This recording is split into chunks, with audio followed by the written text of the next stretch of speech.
Good afternoon and welcome. My name is Sharita Gruberg, and I am the Vice President of the LGBTQ Research and Communications Project at the Center for American Progress. It is my privilege to welcome you to today's event, Beyond Medication, Humanizing the National HIV Response. Just a couple housekeeping points first off before we begin.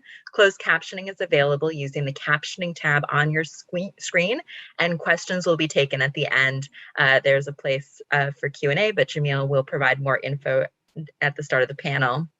Also, the director of the White House Office of AIDS Policy, Harold J. Phillips, will be closing out the event today, so please stay tuned.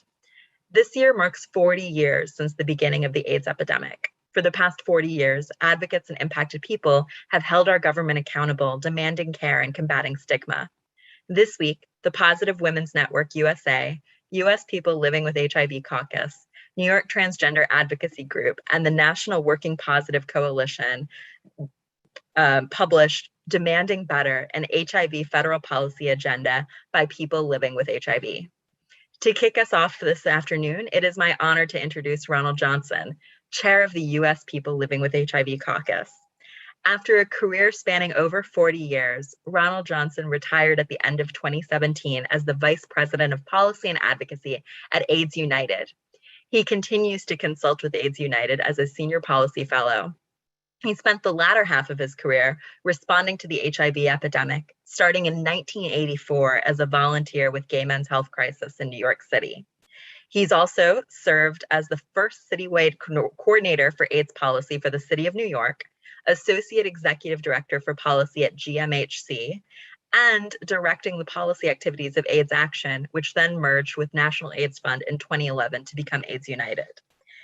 He served on numerous boards of directors of nonprofit agencies and was a member of the Presidential Advisory Council on HIV/AIDS from 1996 to 2001. He currently serves as chair of the steering committee for the U.S. People Living with HIV Caucus and treasurer for the National Black Gay Men's Advocacy Coalition. Johnson also serves as the board president of Point Source Youth, which is focused on ending youth homelessness, especially among LGBTQ youth. And with that, I will turn it over to Ronald Johnson.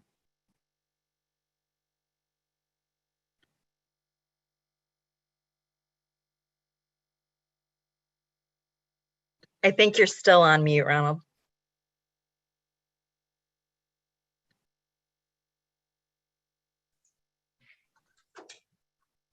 I keep saying that a year into Zoom, I still have to learn how to unmute myself. Thank you. On behalf of the U.S. People Living with HIV Caucus, I welcome all of you to this afternoon's event. Yesterday, networks of people living with HIV in the United States released Demand Better, an HIV federal policy agenda by people living with HIV. Demand Better is the first comprehensive federal HIV policy agenda developed completely by networks of people living with HIV. An important theme of the policy agenda is the need for an intentional focus on the systemic issues that underlie, drive, or impact the HIV epidemic. The systemic issues of racial, ethnic, and gender inequities, violations of human and civil rights, including stigma and discrimination based on gender identity, sexual orientation, or immigration status, stigma and discrimination towards sex workers. These systemic issues are critical, and how we address them and whether we address them systematically will determine the success or failure of our response to HIV, including our efforts to end the epidemic. Another major theme is the importance of addressing quality of life. The need to focus on quality of life is why we are saying demand better.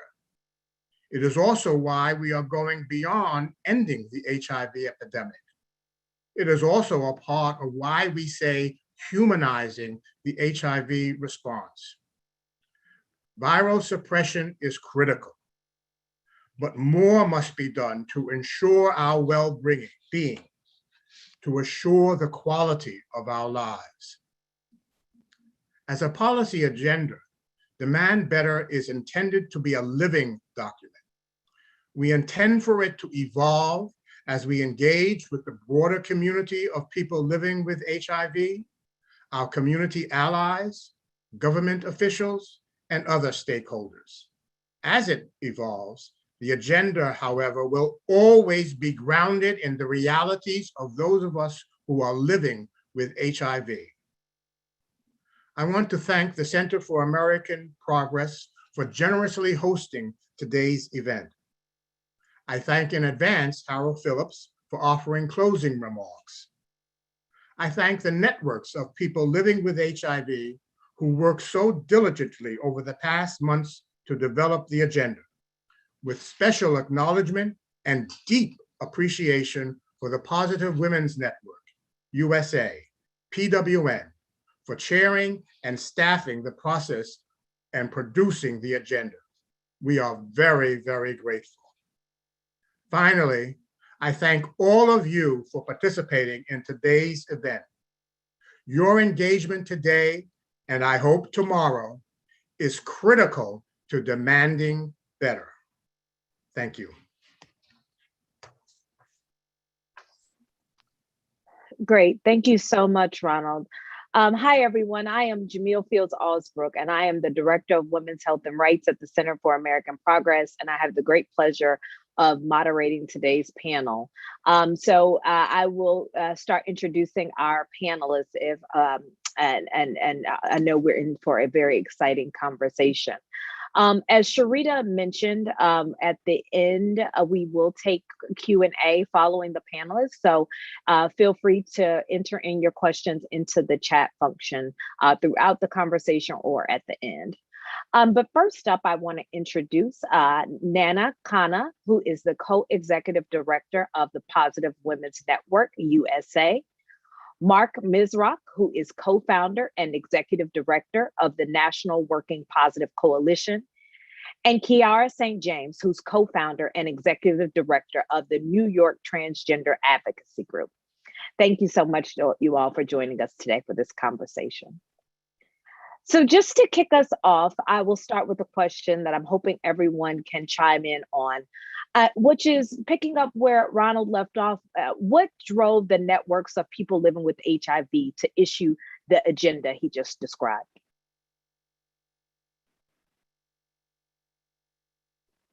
And Mark, I'll start with you. Jamil, thanks so much. And many thanks to the Center for American Progress for hosting this event with us today. I'm an old timer living with HIV. I first tested positive in 1989. I have seen a lot and been through a lot, and like many long-term survivors, have seen a lot of folks get very sick, a lot of folks die, a lot of folks really suffer living with HIV. We have been incredibly fortunate to survive to see improvements in the HIV medications that are available and in the HIV care and services that are provided. The improvements in the care and treatment have really led to a very intense focus in the US domestic HIV response on biomedical responses to HIV, because we actually have them now. In the early years of the epidemic, it really was a humanized response to HIV. And a response just to the horror of what was happening to individuals, to families, to communities.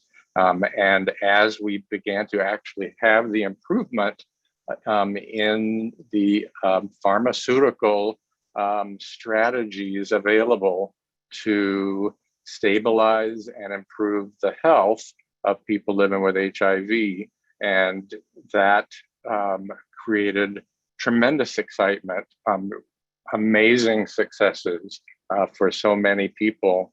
It really led to our very public health centered national HIV response to become very biomedical.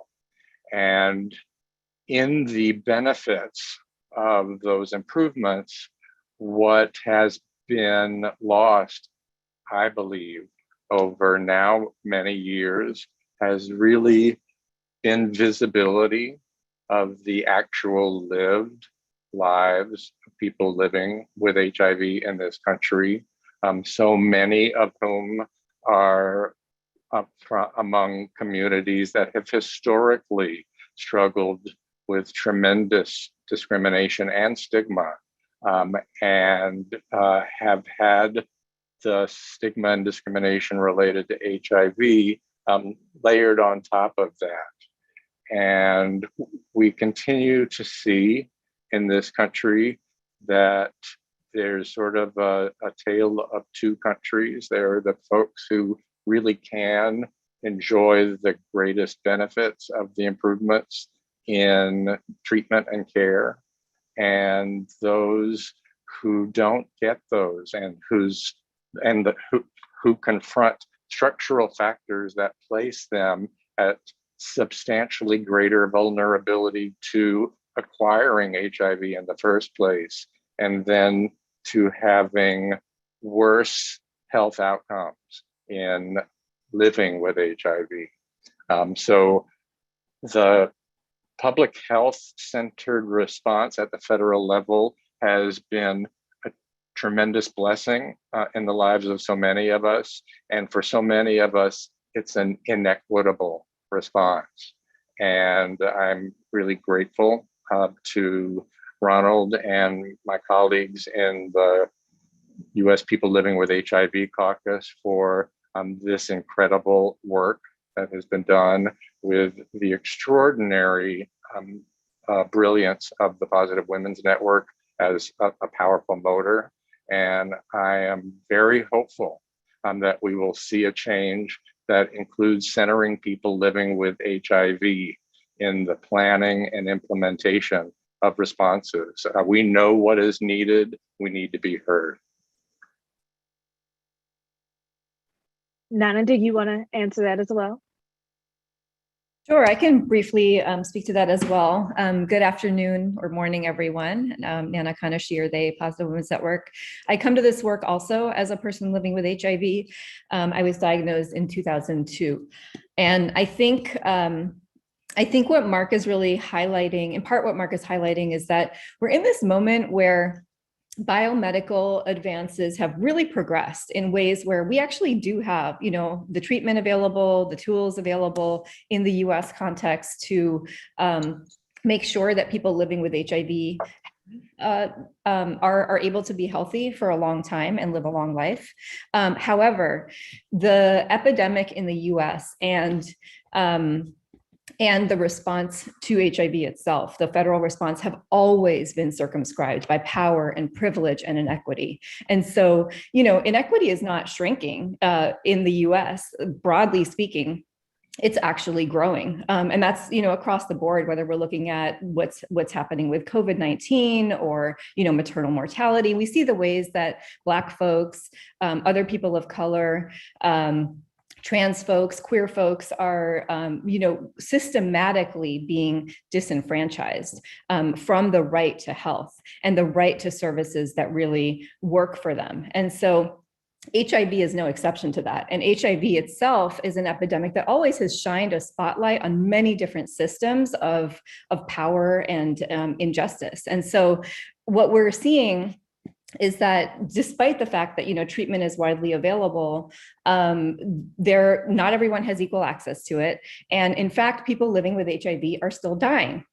And it's primarily Black folks, low-income folks, folks who have folks who are queer or trans, who have other sorts of barriers to healthcare and to safety, who are dying or having poor health outcomes. And so while the response, and there are kind of three major federal policies that our agenda speaks to. One is the Ryan White program, which is the largest provider of medical care for people living with HIV and is truly an innovative, comprehensive program that that works really well and is documented to work really well because it is multidisciplinary. It attends not only to healthcare and treatment, but also to supportive and facilitative services, although we do believe that there are places that could be strengthened and updated in this moment.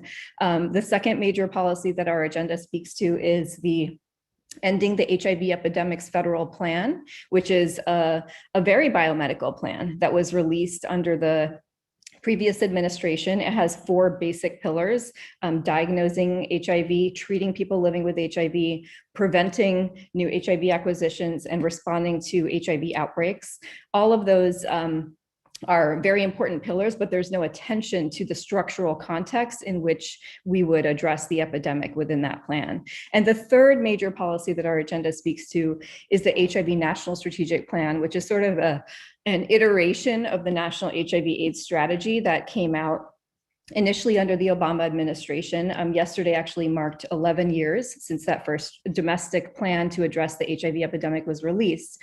And this is a cross-agency plan that was most recently, released in January of 2021. It's quite comprehensive in that it does mention, racial inequities, some of the other structural issues. It outlines some metrics for success. And currently, federal agencies are actually developing their implementation plans to accompany this macro plan that has been released.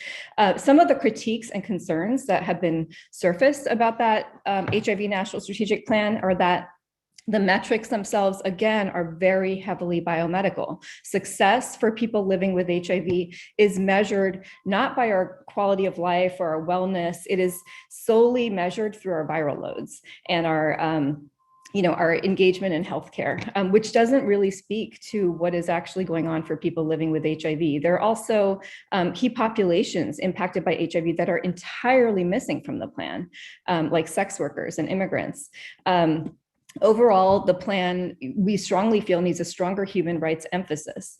And so, and there are invasive surveillance techniques being promulgated in both the HIV National Strategic Plan and the End the HIV Epidemic Plan that we'll probably talk about a little bit later, that really are being done without consent from people living with HIV, without our knowledge, and which actually place us at risk for increased forms of policing and targeting by the state. And so those are some of the critiques about the HIV National Strategic Plan that have been raised. So, so the networks really came together, and I think it's important also to briefly describe what people living with HIV networks are. We are organized formations led by and for the constituencies that we are accountable to. And so we collectively, and if you look at the agenda itself, you'll see a number of people living with HIV networks named in there that collectively are in constant communication with tens of thousands of people living with HIV across the country.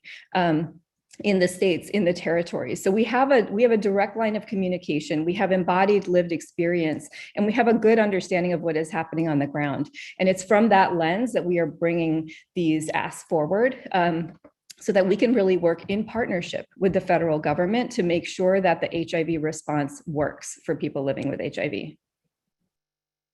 Great. Thank you so much for that. And also to Kiara, I want to give you an opportunity to respond to that same question as well. And I'll tack on an extra one. So, just from your perspective, why do you think this agenda is needed? And picking up off of where Nana left off of, how can we create a favorable human rights environment for people living with HIV? Thank you. Please forgive me for the background noise. They're doing work in where I live here in Brooklyn. We can't hear it. It's all right. Awesome. Yeah, I definitely, I'm very passionate about this as well, with the understanding that, when you think about social movements that have been the most successful, they have been led by the folks most impacted. In this case, people living with HIV, right? And sometimes thriving with it. I do feel that it's problematic when we have biomedical surveillance going on, because it is a way of continuing to perpetuate a stigma in regards to who's the most impacted, who is contracting HIV. So it becomes like a blame game. And so one of our collective responsibilities is to address that, and like really taking it back to like ACT UP, in the very beginning of this this pandemic. The government was clueless, right? The academic world, they were clueless. It took those impacted by HIV and AIDS to really be on the forefront and demand change and to demand certain medications be approved and things of that nature. So that's part of the history of what we're doing. It's not new. It's just continuing to build upon that history. And I do feel that like when we do this, we address and talk about these issues, people most impacted, we also are the experts and we know what is best in regards to what our community needs are. A lot of folks who are of that academic, PhD, and they study our community. They study our community. They don't live within our community. They don't understand the nuances of our community, right? They don't understand the impact. I'm a Black woman of trans experience, right? They don't understand the impact of being a woman, being Black, being trans, the impact of racism, right? The impact of poverty, and how all of that plays a role in why there's such a high rate of HIV amongst the Black women, Black trans women, and it's all intersectional, right? That term, I think we use it a lot. We're familiar with that term, intersectionality. And so biomedical surveillance will not be able to address those issues like a MIPA lens can, right? Meaningful involvement of people living with HIV. And I think that's really important to note. It's important to note that we have to get back to our ways of knowing who we were, how we supported, how we were able to support our communities that we come from. And so because I am a Black woman of trans experience, I'm African American from Beaumont, Texas, I think about ways of knowing how my community was able to support and provide for one another before the government got involved, right? And so taking it back to who we are and what our needs are, and not what is being dictated to us by those in the medical field, big pharma. I think that's really critical. Getting back to our humanity, recognizing that we have to address that first. We have to address how poverty is a main reason for the ongoing prevalence of HIV. Not really, we're not really seeing that contracting of it within a lot of the populations that we're a part of.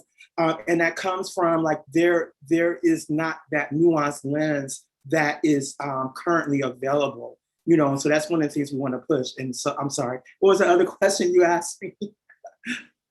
Something about Hugh. Yeah, I was asking, how can we, building off of what you're saying, how can we do better at creating a favorable human rights environment for people living with HIV?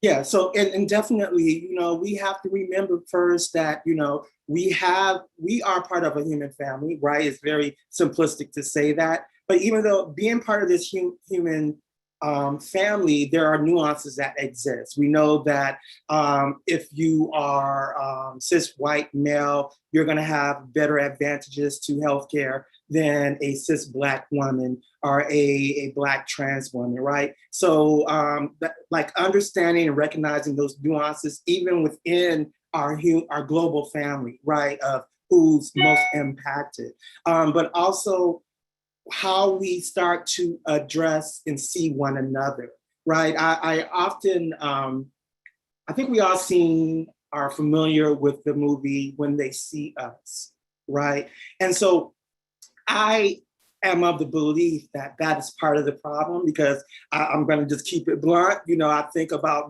the journey of all African Americans, is like when they see us, we're really that's really talking to white academics, right? When they see Black bodies, right? They see us in a otherness of pathologizing us, criminalizing us.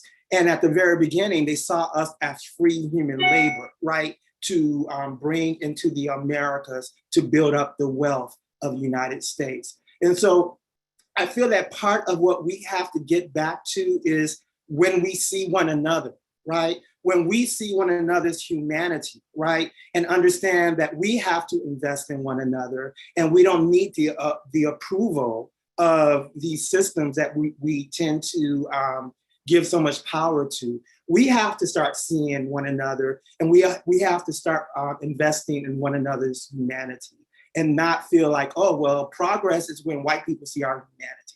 That's never gonna get us free, right? It's never gonna get us free to depend on other folks to see our humanity and what our needs are. We know what our needs are, and we have to really start being more vocal and unapologetic about centering what those needs are, centering it in a very communal way to where we are addressing homophobia, transphobia, all those phobias, racism, they're all connected to white supremacy, right? They're all connected to putting us in boxes. And because we're in these boxes and we have accepted being in these boxes, it's very easy for these systems to continue to pit us against one another. So the first thing we have to start doing is recognizing one another's humanity, right? And to not allow ourselves to be put into these boxes because we weren't in these boxes before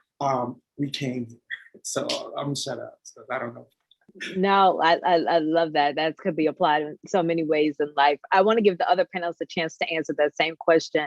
And Nana, maybe I'll start with you because you went over some of the things covered in the agenda, but posing the same question to you, how can we create a favorable human rights environment for people living with HIV? Yeah, thank you so much, Jamil. So I think really building off what Kiara is saying, there are, we have a series, a confluence of kind of human rights violations that impact people living with HIV, particularly Black folks, particularly trans folks, as we have talked about. And so our policy agenda has 5 major thematic areas, and one of them is proactively creating an affirming human rights environment for people who are already living with HIV. We have 3 specific demands in that arena. One is ending HIV criminalization. And we do believe that although HIV criminalization is something that manifests at the state level in the US context, it actually came originally from federal policy. And the federal government does have a role to play in addressing HIV criminalization. And there are incentives that could be used around funding to move us forward to decriminalizing people living with HIV. And so that's one of our priorities is ending HIV criminalization, particularly through looking at passage of the Repeal HIV Act, also looking at tying and the HIV epidemic funding to jurisdictions demonstrating a commitment to creating a more affirming human rights environment for people living with HIV. So that's number 1. Number 2 is really meaningfully addressing stigma and discrimination that is experienced by people living with HIV. And so there is one metric in the HIV National Strategic Plan that speaks to stigma, but it's not a metric that was developed in consultation with people living with HIV. We think that we have a lot to offer in terms of defining what it would actually look like to reduce stigma for us. And stigma operates at many different levels: individual, interpersonal, community level, structural stigma. HIV criminalization itself is a form of structural stigma and structural discrimination against people living with HIV.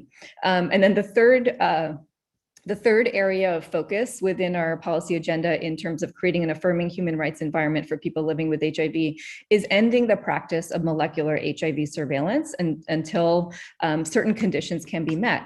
And so molecular HIV surveillance, in very brief, is a process by which HIV genetic material is taken, sequenced from people living with HIV, compared in a database, and basically used for public health interventions. That doesn't sound bad on its face, but some of the concerns with it are that this information is being taken and used without consent or even knowledge of people living with HIV.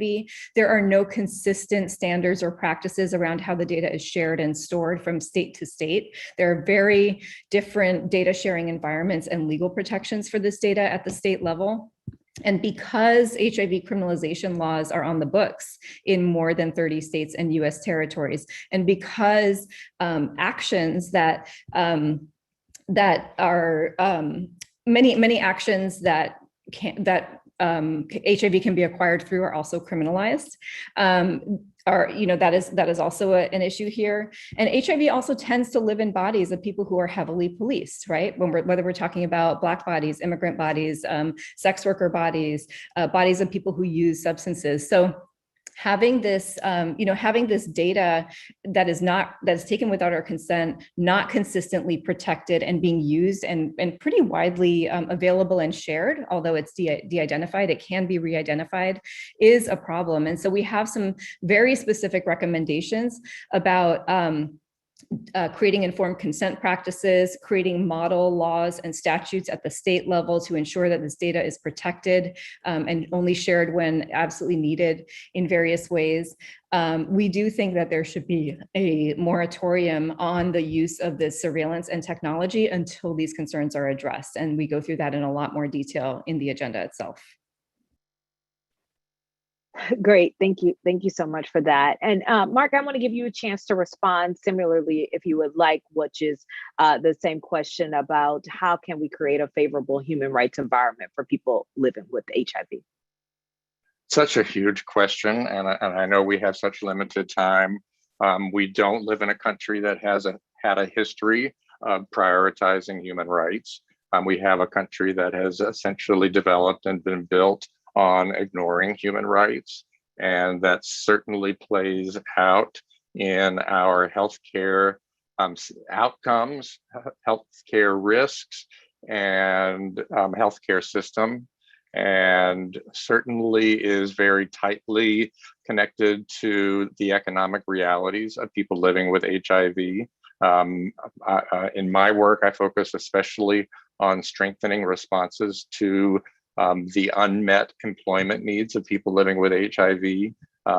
With the HIV response in this country having become so heavily biomedical, there's been blinders on ignoring the reality for so many tens of thousands of us living with HIV that we have been trapped in poverty and outside of formal employment by the very systems that exist to allow us access to healthcare and treatment.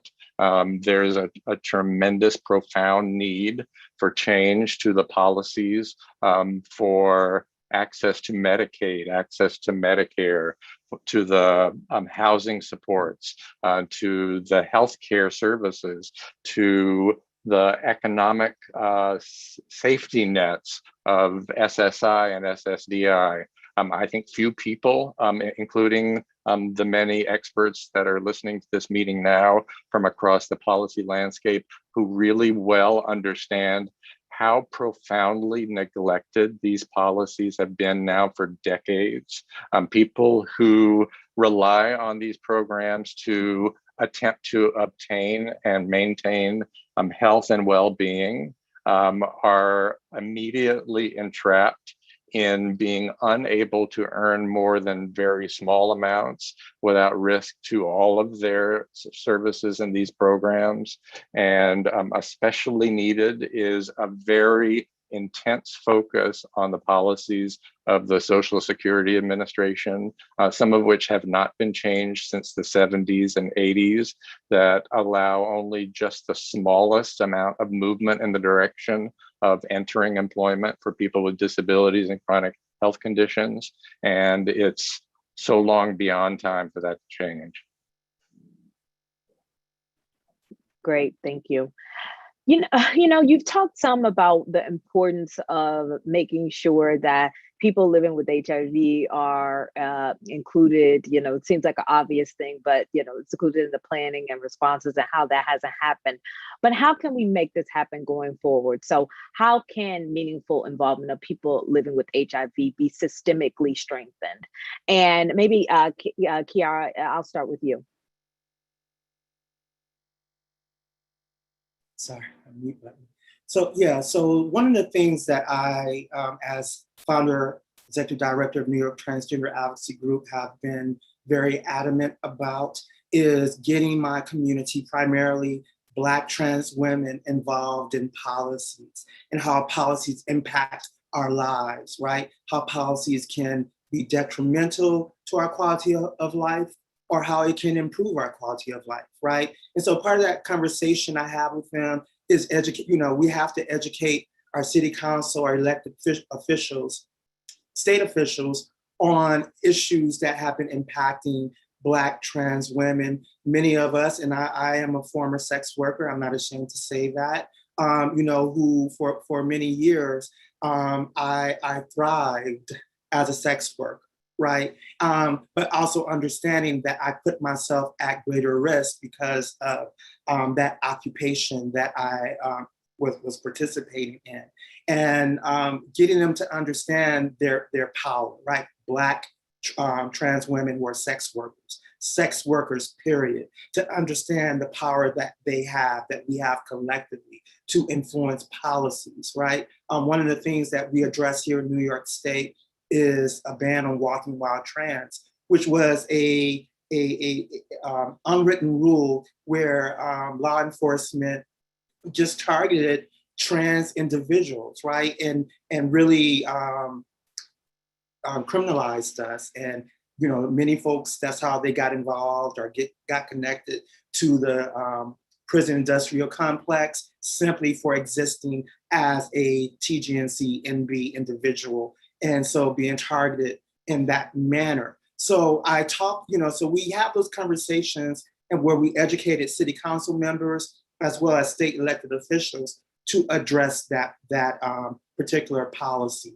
The same way we have to use the same platform of policy to influence how HIV dollars are being disseminated, especially to Black trans-led organizations across the country, because too often what happens is, although Black trans-led organizations, we center our community because we don't have those deep pockets already as like a white organization such as, I'm just putting it out there, GMHC, right? They'll get most of the funding to target, right? To target my community, but they're not centering, right? They're not really recognizing all the different intricacies that go into being a Black trans woman. And so part of our work collectively, nationally, that we have to do is really educate our, not just educate our community to empower them to know what their collective power looks like,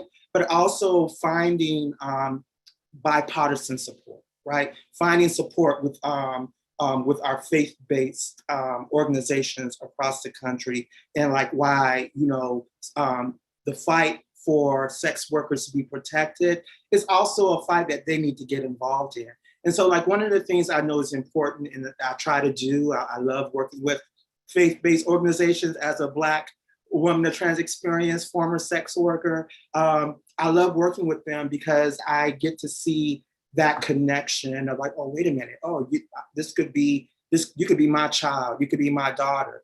And what happens when you do that is when we work outside of the silos, we tend to work within spaces where we're preaching to the choir. But like when we start to expand and get our overall community that we're a part of to understand that this is their fight too, right? This is their fight. When we talk about HIV surveillance, like one of the things we don't talk about, and I can say this as a former sex worker, is like, you see the data is like, oh, these low impoverished areas have a higher rate of HIV rates, right? But one of the things I know, many sex workers know, is that most of our clientele are not from those communities, right? They come from the higher end community. They're cis white professors, right? Wall Street. But because they have private insurance and things of that nature, they can keep a lot of their private health information private to where it's not public data like it is for low income folks. And so like having those conversations, right, of like getting our community to understand their power. I'm a little rambling right now, my apologies. But it's important for us to make sure that we're not just speaking to one another, but we're speaking to, you know, like I said, our faith-based leaders, you know, our elected officials, because this is a collective fight. Like, in order for us all to be free, we all have to be invested in making sure that when we are addressing HIV, medical surveillance, that we understand what is at stake, right? And that in order for us to really start to dismantle the stigma, we have to talk about, you know, the problem with stigmatizing cis Black men, right, who are attracted to trans women, Black trans women, period. And then it becomes like this, that leads to Black trans women have a higher rate, not just of HIV transmission, but a higher rate of violence. They're all connected to one another. And so if we're operating in silos and just having these conversations with one another, we're not really having the impact that we need to have to really address how these systems, they are working the way that they are intended to work to keep us pitted against one another, as I said earlier. So, yeah. Great, thank you so much for that. And I'm gonna switch gears to another question. And Mark, I'm hoping to start with you, and others can chime in about how can the federal response attend to the quality of life for people living with HIV? And why does this matter?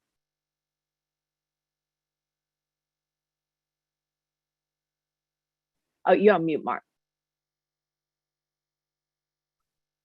Thanks so much, Jamil. I really appreciate the question. And I think that first and foremost, it's essential that there be a new higher level of commitment to the meaningful involvement of people living with HIV.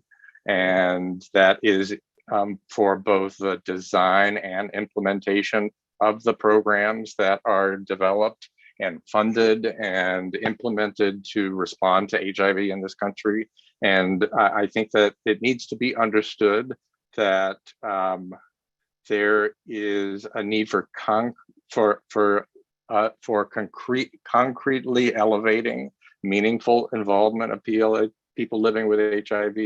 And as an example, I would like to see each federal agency with dedicated programs, some with dedicated departments focused on responding to HIV, to schedule meetings with the networks of people living with HIV, to make that a required annual part of the work, that you actually have this dialogue going on. We know what we need. We need to be heard. There is a history of far too much being planned without the meaningful involvement of people living with HIV. And I think that what needs to be understood is what constitutes meaningful involvement. That means that you need to have the people at the table who are actually representing the communities most disproportionately impacted. You need to not just have folks who may be rubber stamping the plans of health departments or federal agencies, but you need to have the organized, strategically focused voices of people who are committed to the most intense exploration and analysis of what has happened, what is happening, and what needs to happen. We are looking for seats to be dedicated in the advisory bodies of the major federal agencies that plan and implement the HIV response to a very large extent country, and hope to see it be mandated that that happen, and that all of the regional, state level, and local ending the HIV epidemic plans be required to include concrete, meaningful involvement of people living with HIV. Quality of life needs to be defined by people living with HIV and not by lab markers. Thank you. Unfortunately, we're getting low on time, so I'll just wrap it up and ask a final question. And as I do that, I welcome those audience members to put in questions in the Q&A function. But Nana, I'll start with you on this final question about what are the next steps? What whether it's for advocates, policymakers, how do we move forward? Yeah, thank you so much. So again, I'll just say, our policy agenda is like 50 pages long, but really can be summarized and boiled down to just a few things. Number one, we are here ready to partner with federal agencies, with federal partners, with state level partners and jurisdictions. We are here as organized formations of people living with HIV who are bringing not a one-off voice, but a collective voice that is informed by many people with collective priorities. So we need, as one of the biggest structural interventions that can be made into the response is exactly what Mark was saying. The US People Living with HIV Caucus, as the body that organizes all of the networks of people living with HIV, should have designated seats on PACHA, on CHAC, on ORAC, on all of these bodies that really guide the federal government response. This is not unprecedented. This kind of organized civil society involvement is used in other countries. It is used globally, including in PEPFAR-funded countries. Secondly, we need to add a pillar on quality of life for people living with HIV to all of the federal plans. That means there has to be a designated focus. The biggest concern here is that when you look at these federal plans, and even frankly, in like very dominant discourse about the epidemic and the response, so much of the focus is on HIV prevention. We all agree that HIV prevention is important, but once the epidemic has been ended, which we all hope it will, right? Which means no new acquisitions. 1.1 million of us who are already living with HIV are still going to be here. And, hopefully that is the plan. We will still be here. And we need and deserve a response by the federal government and our public health infrastructure that is attending to our well-being through all, spans of our life. And so we need a pillar that literally focuses just on quality of life, quality of care, metrics for that for people who are already living with HIV. We need that throughout the federal response. And so, in terms of next steps, I would just ask folks to really take a look at the agenda, to reach out to us. We are available. And we are very much willing to partner with all stakeholders in the response. Thank you. Thank you for that. I want to get in a couple of quick audience questions before we turn to our final closing remarks. And so, whoever wants to take this, has there been any conversation about long-term care for survivors? What education is being planned for geriatric HIV patients? Sort of getting to what you were speaking about, some, Nana, but welcome others to weigh in.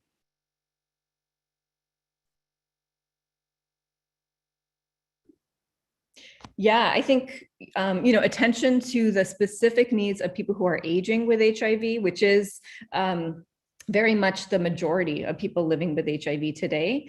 Specific attention to that is absolutely needed. And the best way we can get there is by consulting directly with folks who are aging with HIV to inform our research strategies, our care and treatment strategies, and our approaches to wraparound services. Things like the Ryan White program can be adjusted and updated to have more flexibility for services that really would serve the quality of life of people living with HIV beyond medical care and treatment. Great. Thank you. And I have a final audience question we'll get to, and I think it's a good one to end on given this conversation, which is what suggestions do you have for people living with HIV to be at the table when the program planning process begins? You know, not all of us do this work regularly, but for those who don't do it, what's the good step to get involved? Kiera, Mark? Well, great question. Yeah, definitely. One of the things I would recommend for folks who want to get involved, especially, you know, I live in New York City. So New York City, we have quite a few nonprofit organizations that are HIV specific in their funding. So one of the things that folks can do, depending on the region of the country you're located, is get involved, right, with organizations such as here in New York City, we have Housing Works, we have GMHC, Cal and Lord, like, you know, ask questions, you know, you know, we have the Positive Women's Network, right? Reach out and ask questions, and ask how you can get involved, because it's not like we're gatekeeping who gets involved in this work. It's really, you know, folks have taken the initiative to really find out, like, how they can get involved and what are the next steps. I think that's really important. And that's the beauty of NEPA, is that we don't gatekeep. We know that we all have, we all are experts in our lives. And so it's really about, like, the individual taking initiative and like just saying, like, this is what I want to do. How can I go about it? And how can I get the support? And so I think that's one of the first things that folks can do. I do understand, you know, as I stated, I live in New York. So stigma in New York looks very different than stigma for our national family who may be in the Midwest or the South, right? And so I do understand that it can be very complicated and tricky to want to advocate on behalf of HIV services if you live like in Florida or Georgia. But there are a lot of online resources out there, you know, and just, you know, that's one of the best ways to inquire and get involved. Thank you so much. You know, this is a great panel, and I have a feeling we could talk a long time about this. But I thank you all for sharing and the wealth of knowledge, particularly for those of us who aren't always actively engaged on this issue, but do care deeply. So I would like to turn now and introduce our final speaker to deliver some closing remarks. We're very fortunate to have join us today, Mr. Harold Phillips, who is the Director of the Office of National AIDS Policy for the White House.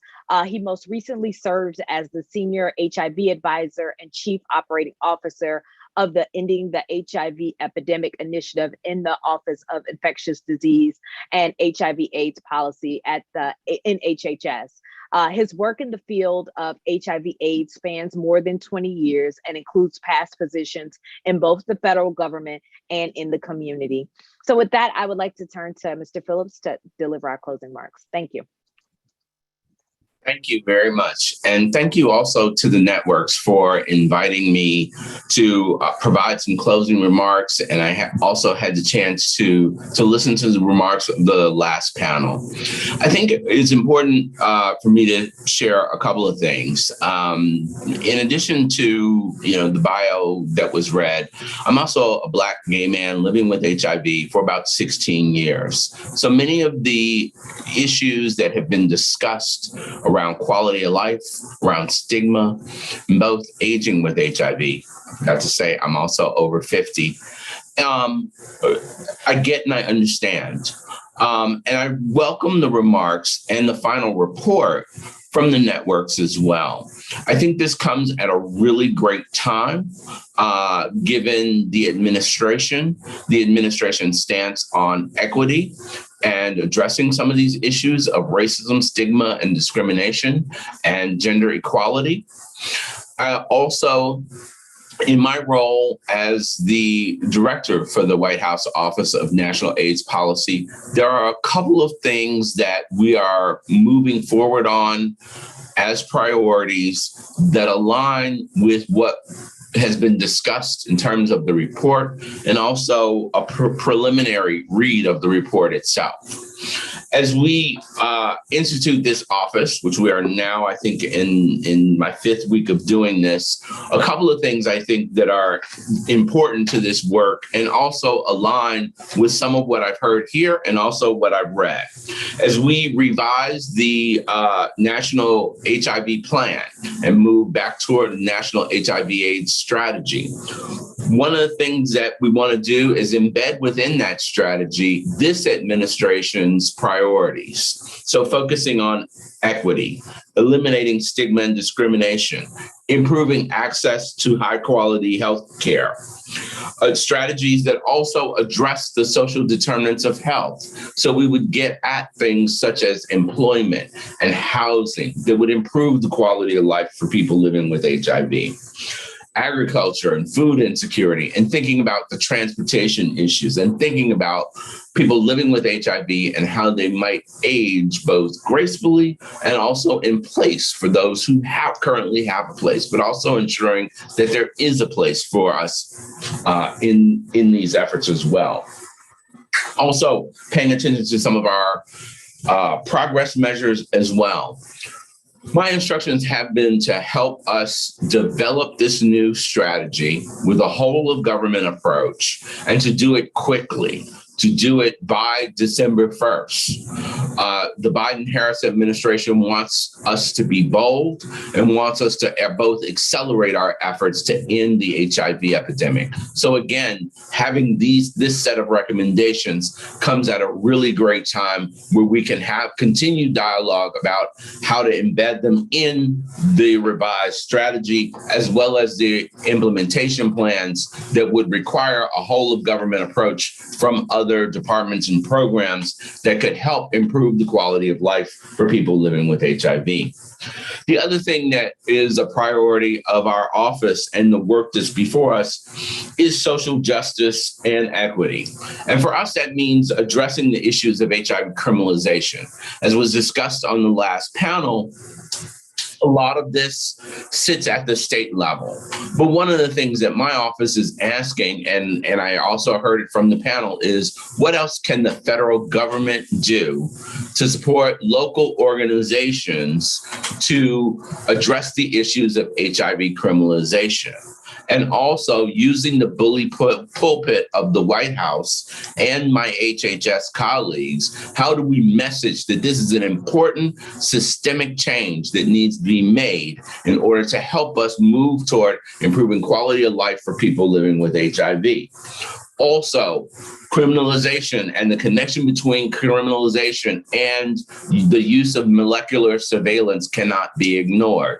That's also a priority issue for us to address very quickly. There have been a lot of changes due to the public health emergency for telehealth. But one of the things that concerns me is that while the government has moved very quickly to help providers institute telehealth programs, have we really taken the time to ensure and educate our consumers around the use of telehealth technologies? And also, have we taken steps to also ensure that privacy is addressed and protected by the use of telehealth technologies as we work to integrate and implement in the long term telehealth as part of the way we continue to deliver services? As we talk about sort of quality of life issues, it really is going to take new partnerships. And I think not only partnerships at the federal and state and local level, but also partnerships among our academic institutions and our faith and community-based organizations, as well as our academic institutions. So I think also using sort of the platform of the White House to help ensure and collectively ensure that there is a response that addresses some of these pieces. What I have said to my HHS colleagues, and I think this gets at the issue of we can't just have a clinical response when it comes to HIV. We'll never end the HIV epidemic just based on the clinical programs that sit within HHS. And this is why it's so important to have a White House Office of National AIDS Policy that can rally and marshal the resources that exist within other departments and programs, and if need be, champion the cause of creating new programs to address the specific needs of people with HIV. The other piece of this that I think gets at quality of life and also helps ensure that we are looking at issues across the lifespan is we've really got to continue to look at the importance of behavioral health within our HIV response. It is an administration priority as we continue to expand access to healthcare coverage. We continue also to expand, as part of that, access to behavioral health services.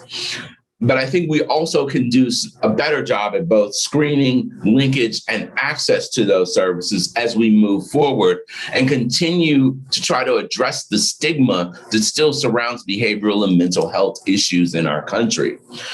As part of that, also being able to address substance use and those issues of aging, isolation, depression, anxiety that also get in the way. So looking at behavioral health and how it fits into all of this. The other thing that I heard that is very important, and I agree, that our national response, our national, state, and local response to HIV and other infectious disease is strengthened by the involvement and the true partnership with people with lived experience. This is something that I have championed throughout my career. And also, as we as an administration talk about equity, there's involvement, there's engagement, and there's ownership. If we're truly about trying to end the HIV epidemic, then we need to be able to turn these programs over to community ownership, so that we're just not making a space at the table, or we're not just inviting someone to submit comments, but we've got true partnership where not only is there a space at the table, but communities own that table, and communities are directing the response and having input into the response. As part of that, one of the things that I'm working very closely with the Office of the Assistant Secretary on is filling our vacant seats on the Presidential Advisory Council on HIV/AIDS, known as PACHA. PACHA under the previous administration was down to 14 members. According to its organizational charter, it can have up to 25 members. We have begun taking steps to fill those seats so that those seats reflect the racial diversity of our country, racial diversity, geographic diversity, and also includes sexual and gender minorities as part of this response as well. So that work is also underway. I think as part of this also, one of the things that I've talked to my HHS colleagues about is when EHE was done and they've had the opportunity to review the Ending the HIV Epidemic plans. When it comes to community engagement, we've heard a lot about the community, about what did or didn't happen. And I've heard a lot of disappointment about what community engagement looks like and the fact that there were no sort of measures or markers of community engagement. So at the federal level, we are reconvening to really talk about sort of what are some of the tools that we have to be able to improve community engagement in EHE. And also would love to hear more from the community about some of this as well. Some has been shared about sort of specific measures or targets for community engagement, but definitely want to explore that as well. One of the things that gets in our way at the federal level of community engagement, and perhaps that wasn't the right way, but one of the tools that I think creates some barriers to engagement is the laws around FACA, Federal Advisory Council Act, which sort of dictates how we involve the public in our work. But what I will say, and this is something that I have always tried to adhere to in my work with the community, at any point, so while I am prohibited from having a standing committee unless I go through the FACA rules and for getting a standing working group of the public to help inform and guide my work. And there are a lot of rules around that and the charter and all the rest of it that need to be in place. PACHA is an example of one. The CDC HRSA AIDS Advisory Committee is another one. Both of them have charters and are part of sort of the FACA regulations and rules, and there's a FACA coordinator and all. But one of the things that has been a principle of my work with the community and will continue to be so even in the White House is that at any point in time, organizations can reach out to me and ask for a meeting. I feel like as a civil servant, as a public servant engaged in public health, that it's important that I be open and available to the community. And throughout my career, I've often been honest about what is capable, what we can do and what we can't do. A lot of what I see in this plan, we are in alignment and we can do. Some of it, I may not be able to take it as far as you all would like, but definitely some noted improvements. And I look forward to continuing the dialogue. Thank you.